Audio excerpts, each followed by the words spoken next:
AI didn't make your creative testing better. It made bad testing faster. Because nowadays you can generate 20 hooks and 40 scripts in less than 10 minutes. But if you don't have a clear strategy behind it, then all you're doing is producing more noise. And more noise doesn't just waste your budget. It actually teaches you less, because when the algorithm picks a winner, you'll have no idea why. In this video, I'm gonna show you the exact creative system we have used with a brand that was doing 300K a month, and we scaled it all the way to 1,300,000 using this. Now, the secret is not to generate more, but to generate smarter. If you don't know me yet, my name is Sarkis. I'm the founder of Boost Ecom Ads, where we help 7, 8, and 9-figure brands scale through high converting ads. And what I'm about to share with you today is the exact same systems we use internally for these brands. So buckle up, grab a notepad, and let's dive right in. Before I show you the system that turned it all around, let's understand what was breaking. There's a difference between creative diversity and creative duplication. And 90% of the brands using AI right now are doing the second one. Creative duplication is when an ad looks different but says the exact same thing. Different face, but same message. Different background, but same promise. Different caption, but the exact same angle. Different avatar, but the same emotional trigger. That's not really a test. That's the same ad in basically a different costume. And don't get me wrong, AI is incredibly good nowadays at doing this. Give it one ad and it will hand you 15 different variations targeting the same note. Now, ever since Andromeda, this is what Meta actually wants, which is creative diversity. And this is what it looks like. Creative diversity means each ad tests a different reason to buy. Not a different visual, but a different belief you're activating in your customer's mind. So let me give you an example from a brand that was selling orthopedic shoes. Before the fix, all 60 of the ads were saying the same thing: comfortable shoes, pain-free. After the fix, it was 10 times more specific, and we ran these 3 angles. Number 1, the pain angle. So for example, your feet shouldn't feel like they've run a marathon after a single shift. Second one is the proof angle. This nurse stood for 12-hour shifts for 30 days straight, and her heel pain was gone by week 2. The third one is the desire angle. What if you could get through the whole day, then actually want to go for a walk after work? 3 different angles, 3 different emotional triggers, 3 different reasons to buy. This distinction, diversity versus duplication, is basically the entire game right now. And here's why it matters in 2026 more than ever before. In 2026, Meta, TikTok, and Google are all moving in the same direction. What they really care about is creative, and creative is now doing all the targeting. So if your creative is saying the same thing, then guess what? Meta will show it to the same persona again and again. And you're gonna see that your frequency is gonna climb way up. But if you give it different angles, different pain points, different desires, then Meta has something to play with. And now it's able to show it to different personas that relate fully with that target. So basically, the platforms are telling you, we'll handle the delivery, you just have to handle the creatives. Sounds like a gift, but here's the trap. So if the machine is testing everything, then how do you know what actually works if you don't have a strategy? And this is why most AI ad testing is now really focused on volume, but not enough strategy. And what you're dealing with is basically not understanding what's happening in your ad account. It's easier than ever to produce an ad, but what you want is an ad that works, that is backed by strategy and data. So, before you open any AI tool, whether that's Claude, Creatify, Higgsfield, whatever that is, you need that strategy research layer, which is the most important one. And the simplest version of that layer is these 3 angles: pain, proof, desire. Pain speaks to what your customer is frustrated by, afraid by, or embarrassed about. It creates the urgency by the cost of doing nothing. So no more, hey, our shoes are comfortable. The pain angle is more towards your feet are quietly wrecking your whole day, the aching, the swelling, the dread of standing back up, and it's only getting worse the longer you ignore it. Now that's a real pain point. Second one, proof. This handles objections even before it forms. It says someone else already got the outcome, so it's not just theoretical. You don't need to just say, hey, our brand has amazing reviews. That's one side of it. But you can actually say even more specific numbers. You can say something around like over 10,000 happy customers that are living pain-free on their legs every day. or this product based on our post-purchase surveys have reduced pain of over 30% of the people that bought it, 60%, whatever it is. Third one is the desire, and that paints a whole picture of how the person wants to be when they get that product. So no more imagine more comfortable feet. We got to go deeper. We got to go to the deeper human desire. And that is something more towards like, what if you could stand all day, chase after the kids, go to work, have so much energy and not feel a single twinkle in your feet.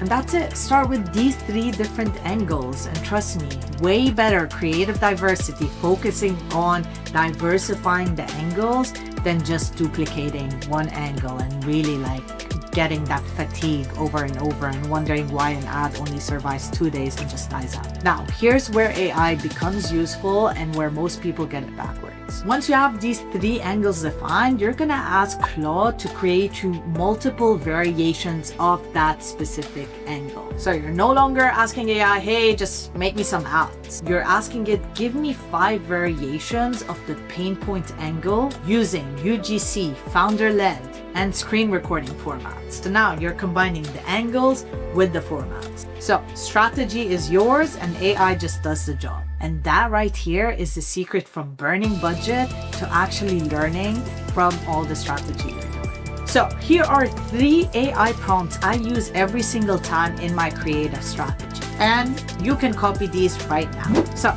the first hook is hook variations. Prompt 1, hook generator, give me 15 meta ad hooks for insert your product, split them into pain-based hooks, proof-based hooks, curiosity hooks, and objection-based hooks.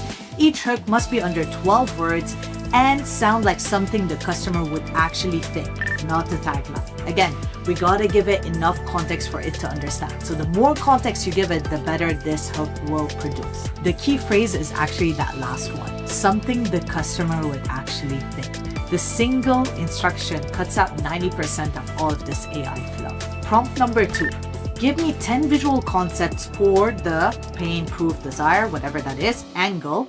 Include UGC style, founder-led, screen recording, testimonial, before and after, and problem demonstration formats. Keep each concept to 2 sentences. As you can see, right now what we're doing is taking the angle, combining it with the formats. Prompt number 3, fatigue refresh. This ad worked because of insert the hook, pain point, and offer. Give me 10 new versions that keep the same core idea but change the opening visual, the first line, and the proof point.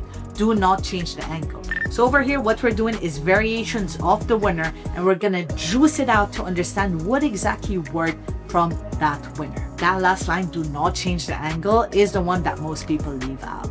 So what we're trying to do is still within that variations of the winner, we're still trying to be creative, diverse, and understand what has worked from that angle.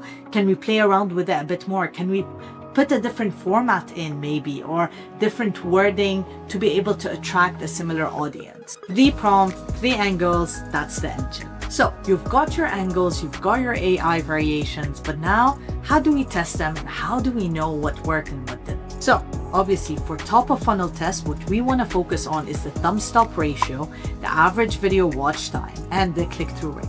For conversion tests, we'll focus on the back-end metrics, which is add to cart, initiate checkout, and purchase. But here is the trap most people fall into. Don't ask which ad got the most purchases or which ad got the cheapest click. What we want to do is have an overview of all the metrics together to understand what's actually happening. Sometimes what you can see is an ad is actually doing amazingly well, but then the thumb stop ratio is like 20%. We want it like 30, 40% and above.